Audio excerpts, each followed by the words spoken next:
the way we like to run things, and we think it's important. You know, I think it's important to keep a routine and stay busy.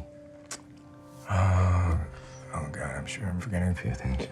There's plenty of time to work out all the details. Yeah.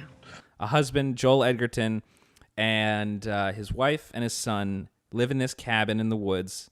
And at the beginning, there's a man, turns out to be the grandfather, that they kill. He has got like boils all over him. He's bleeding. He looks like a zombie. And they pretty much take him out, shoot him, and then they burn the body. And then there's a man that comes across, ends up breaking into the house. After a while, they put him through a few tests, make sure he's not sick, anything like that. His family comes and joins them. So now you have 6 people in the cabin. There could be someone that's looking in on them.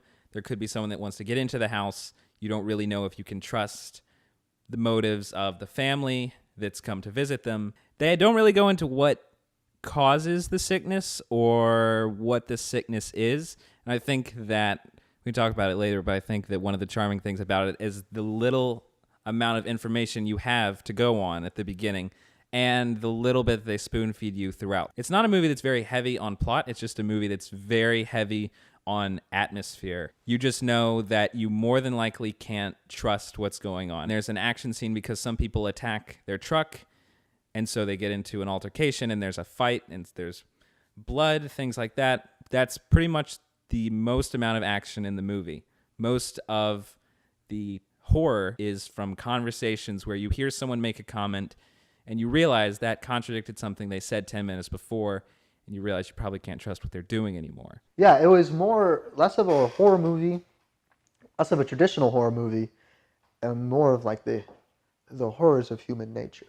Like you said, it was a lot about, rather than fearing what's outside, they really feared each other a lot more. It reminded me a lot, for some reason, of, what was the movie that Black Moon. It reminded me of Black Moon for some reason. The next day, the one that starts off where the girl ends up at the house and there's a lot of... Oh, yeah, that was the Criterion Collection movie. Oh, yeah. Because you don't know what the hell is going on at Black Moon.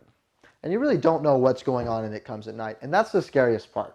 The last 30 minutes of the movie centers on about a 5-minute period of something that happens one night. And not too much happens, but there's a lot that isn't shown, so that by the time the movie ends, you realize the characters had no idea what really happened. They just know where they ended up in the end. And we know almost less than the characters know.